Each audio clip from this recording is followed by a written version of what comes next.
Hey guys, it's Julesy, and we are out here. It's a bit frigid, you know, it's a bit cold, but we're out here with Malik Ducard, who is the director of content partnerships. Did I say that correctly? You got it right. I got You it right Thank at you. YouTube. At YouTube. And we're gonna have a really great conversation. I'm looking forward to it. Yes. It's great to see you. It's good to see you. Yeah, It's always good to see always you. good to see So he is going to answer some questions that are really pertinent to the YouTube content creator world. You know, I be thinking about the folk. I'm doing it, taking one for the team. We're gonna answer some of them questions about AdSense. About how to get popping, how to get promoted. Why don't we see more black people on YouTube? You know, we're gonna handle all of that, and so we're gonna have a great discussion. We're gonna chop it up with Malik. Yeah. Cool. All right, let's do it. Thanks for having me. I'm a big fan. Like we've been knowing each other for a minute now, and yeah, just really happy to be here. We originally met at an event in Charleston, South Carolina. Yes, That's right. That was great for the Black Googlers. Yeah. We did a panel discussion. Yeah. About using your voice. Yeah. So here we are. What, using 4 years voice. later, using our voice. That's right. Okay, so let's get into the questions that are like on top of everyone's mind, which is always monetization. It's a big thing. For me personally, I don't really rely on AdSense. Mm-hmm. I think there's like this misconception that essentially from like the mainstream or people just like a lot of YouTubers that believe that they come into this and in order to make money off of YouTube that they need to be like Eliza Koshy. They need to be like super popular, really high engagement, really high views. However, I do believe, well, I know that there are other ways to earn income on YouTube outside of solely relying on AdSense. Yeah. And in ways that you can hold on and maybe do more niche content or, you know, have a stronger sense of brand integrity without having to sell yourself this idea of it's all about, you know, AdSense. Do you have any thoughts on that? Yeah, absolutely. You know, I think that there's a few areas here that we've been really working hard at. So, you know, one thing that we're doing is building out a lot of alternative monetization streams so that creators can really leverage the footprint and the audience that they have and that they've worked hard at growing. For example, merchandise is something that a lot of creators are really, you know, focused on and building up revenue streams around. One of the early things that we've done is with a company called Teespring, where creators are able to actually directly in their channels sell t-shirts, sell merchandise, and have a transaction that completes through YouTube. And that's just, you know, one of the starting points, and we're really working hard at growing that. Another area that we're focused on is specifically around channel memberships, where creators are able to, for, you know, $4.99 a month or some stated price, offer up extra content, extra sort of fanship pieces that the creators can offer up to those super fans for a channel membership. We also, probably about 2 years ago, bought a company called FameBit that we've incorporated deeply into YouTube, and it's a division of YouTube. What's so great about FameBit is that brands and sponsors get matched up with creators, and a brand might have a specific thing that they're focused on and will essentially tee up an RFP that wait, we not Google people, so we don't do acronyms. So a proposal, you know, let's say it's brand X and they're looking for partnership on a video to help support one of their products or a mission that they have. Creators will be able to look at that proposal, and if that brand is something that's authentic to the creator, if it's a fit with the creator, the creator might say, you know what, yeah, this one's for me, and let me put in a pitch to match up with this brand. And it's an area that's growing really quickly, and one of the things that I love about it is that it's really important that creators can be their authentic selves. Like if they don't like a certain brand, you know, they don't have to lean into that, but if they do and if they're passionate about it, they can, you know, create a video or have a sponsor title card that's really sort of natural to what, you know, their interests are and match up with the brand, and the brand is looking for that authenticity as well. How does YouTube decide what creators get brand deals? There's a short answer and a longer answer. That the short answer is that it really isn't YouTube that decides. What we work really hard at is making sure that the brands have the information, the data on the marketplace, the insights to make choices and to really determine where they invest their dollars into. And YouTube, we're working really hard to open eyes, to open up opportunities. And one thing I mentioned is the YouTube Black brand summit that we did yesterday is a great example of getting large important brands into a place and a time, a single place and a time, to really show them the value and the opportunity, the big opportunity in this YouTube Black space to get on board, to invest more. Part of my background, like way back in the day, 2 decades ago, going way back, I used to work in advertising. So like I was on Madison Avenue and worked at an ad agency, and I remember as a Black team member in an ad agency, one of the things that I was focused on with others is how can we open up the eyes of advertisers who were our direct clients on the value of Black dollars and the value of the Black consumer. Yeah, I used to work at an ad agency on Varick Street. Oh, wow, get out of here. Yeah, and I think that's kind of what's helped me understand that, like, I don't always have to rely on AdSense. For me, working at ad agency explains how I can brand myself even with a niche audience, or niche audience, however you say the word, and making sure that like I know how to sell my value, even though I tend to skew with my engagement and stuff, skew as a medium-sized YouTube channel versus it's seeming like only the bigger channels get sponsorship opportunities. My audience is actually thinking of mostly as like adult Black people and Black women who feel like maybe it's much harder for them to become successful on YouTube. I think part of that I don't see discussed a lot is actually how the YouTube algorithm works. In that, like most social media, it's meant to keep you on the website, right? So it's going to feed you the content that that they can tell you're already watching. And I think that creates an inherent bias, right? And that a lot of us, when we start on something new, will tend to, and we're all guilty of it, we will look for what looks like us, right? That's what we connect with first.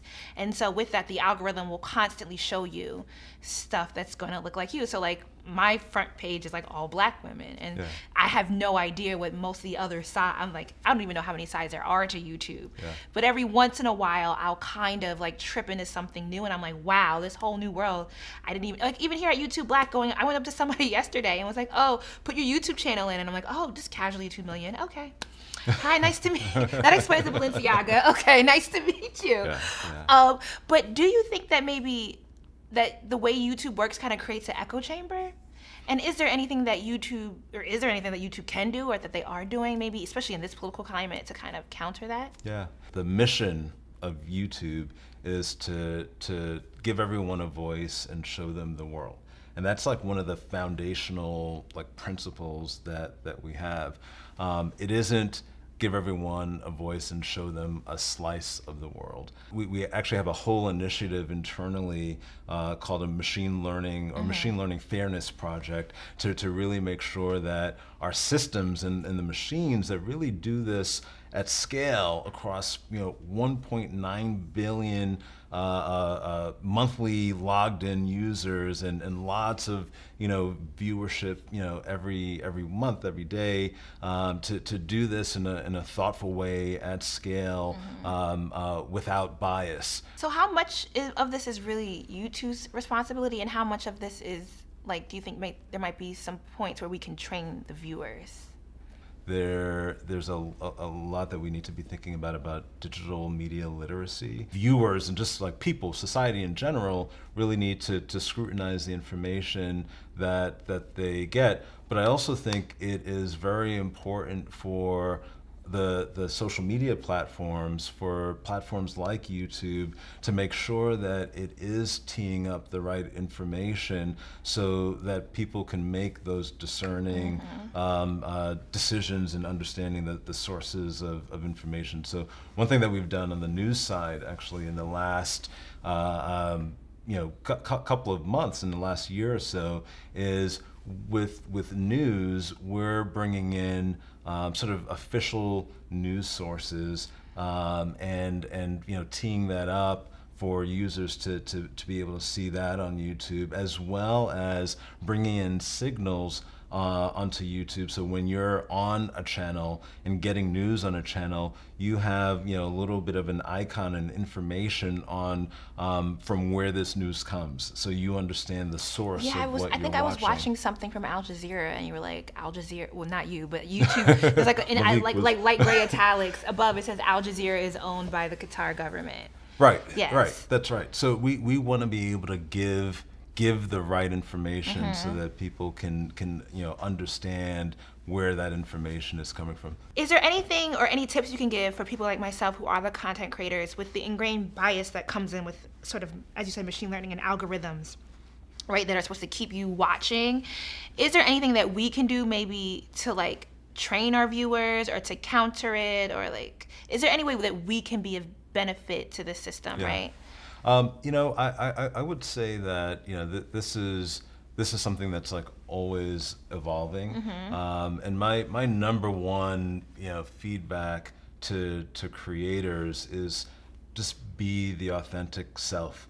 At the end of the day, that's the drive that drives longevity, and these classifiers that really help to match up viewers with creators, content with eyeballs.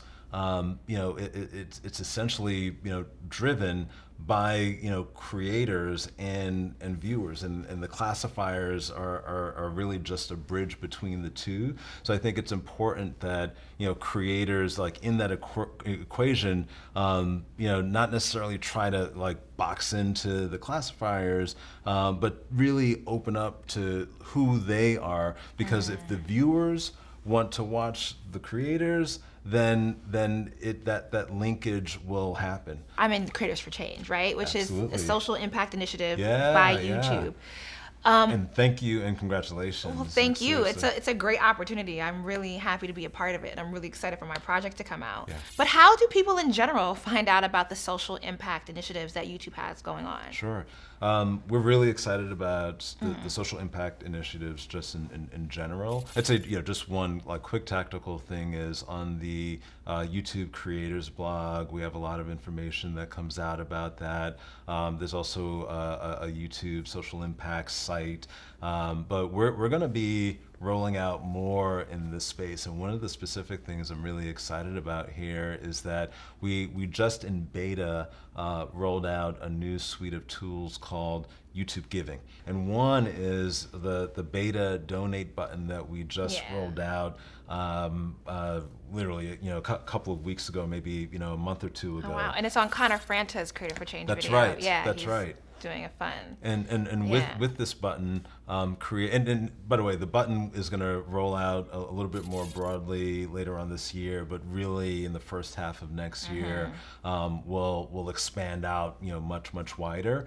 But creators are able to tee up a nonprofit, a charity, a specific cause that they're involved with, and ask their supporters, their fans, their subscribers to donate. And in the early beta, I got to tell you, it's going really well. Yeah. We did something in addition to Connor, something with St. Jude's Children's Cancer Hospital, with an animal nonprofit called Hope for Paws, and it's raised about $400,000 in just a few weeks. So I really see a big opportunity for just all of us to help society through some of these tools that will be coming out. How do other YouTubers get involved? Like if there's a YouTuber who wants to do more content around advocacy work, around policy change, and like advocating for oppressed minorities and oppressed groups, I think the hard part for me was when I first started was getting the access to information. And I know YouTube does on some level do some programs where they help the YouTuber get access to the information, whether they're doing trainings or events. So how do the broader sense of YouTubers kind of slide themselves into this space if this is where they want to be? So we'll have some more turnkey ways of doing this. like the donate button, broader initiatives, I would say, just reach out to us. Yeah, I hit up LinkedIn and I started searching for That's what I did, and I figured out the email nomenclature and just started emailing people. It worked. You hustle, Yeah. right. We want to make it easier than that, candidly. That's I'm glad you did that. But one of our lessons is, let's have more sort of social giving, turnkey central places where, creators, at scale can come to a central place to find out more information. I've been on YouTube since 2011, so it's like 7 years. And like there's this thing about your YouTube livelihood is really like 2 to 3 years if you do the same thing and then you kind of have to reinvent. And I've seen a few people try to reinvent themselves who are in my age group, we're over 30, and try to gear themselves towards teenagers, because it does, when people think of YouTube, they tend to think of teenagers. And even some of the products that have rolled out seem geared more towards a teenage audience, like the whole join feature, like the fan club type stuff. Yeah. Am I wrong? Am I off base? It's a lot of people, and it's more than teenagers, and it isn't only give teenagers a voice. There's definitely there's actually a whole category of YouTuber that we lovingly call skill tubers, who are everyone from nurses who are inspiring like another generation of nurses, or there's a whole channel called Excel is Fun that's about is it fun? Right, Do they make it fun? They make it fun. Okay, I have to check it out. And you know what, I was meeting with a creator the other day that watched that channel a bunch, and it helped her get a job at NASA. And there's so much sort of diversity in viewership and types of education and other categories on the platform. But I use learning and education as an example of the type of diversity of audience that we have. So are you guys rolling anything out for the multicultural markets? Because like I said, doing Creators for Change, realizing how big like the Indonesia market is. Yeah. The Middle Eastern market. Yep. Of course, the continent of Africa is wide open, for someone to come in and cultivate that space. But are there any things that you're rolling out in those markets? Yeah, so international is huge. Yeah.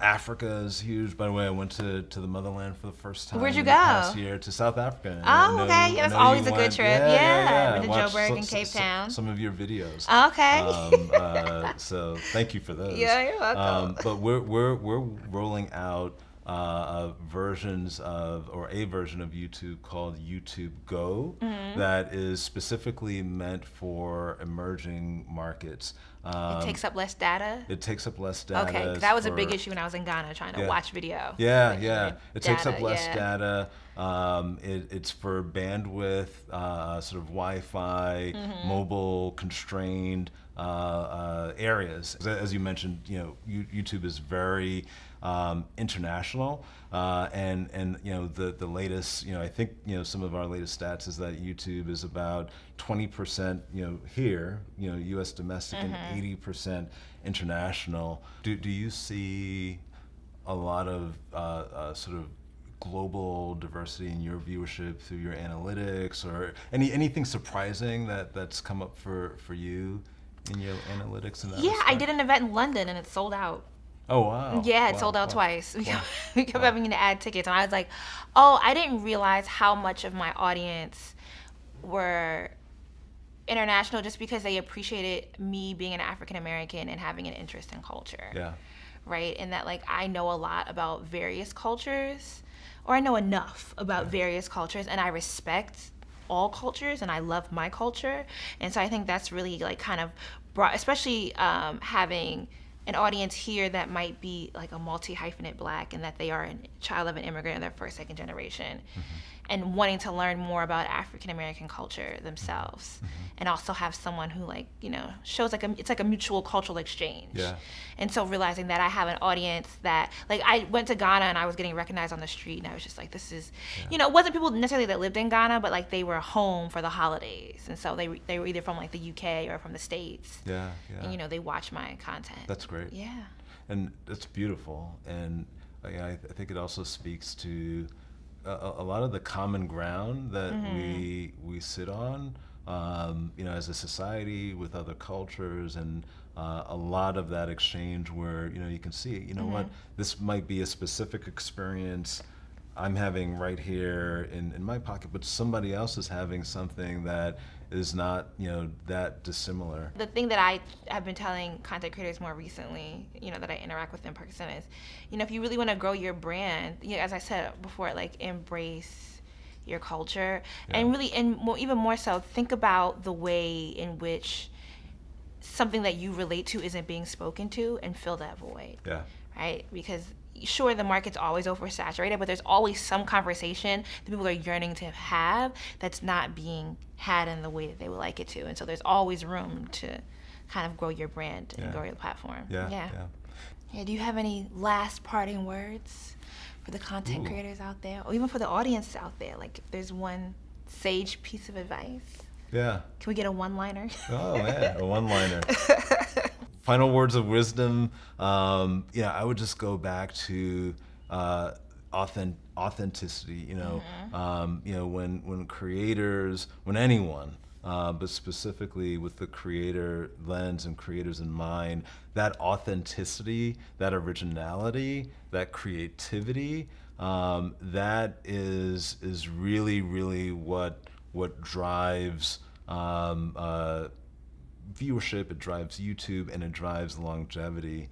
And I'd also say, along with that creativity, is innovation. You know, what I see with creators, with you, with so many, is that, you know, you're taking the, you know, so I grew up in the Bronx in the 1980s. On the South Side?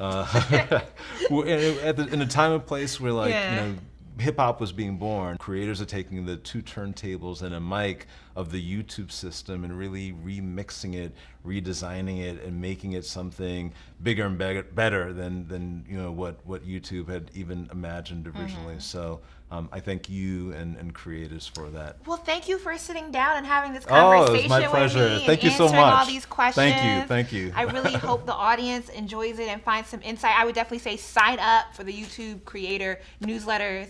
Because we mentioned a lot of things, and oftentimes, you know, like I get the newsletters, so I see where they announce it, you know. They announce when the next up applications are open, and I think maybe a lot of people, maybe they're going to their spam or they're not reading the emails, but if you want to know what YouTube is working on, the initiatives that you can take part in or apply in, definitely sign up for those newsletters. If there was one tip that we gave you guys, what was the most insightful? What do you think would be the most successful type of YouTube channel?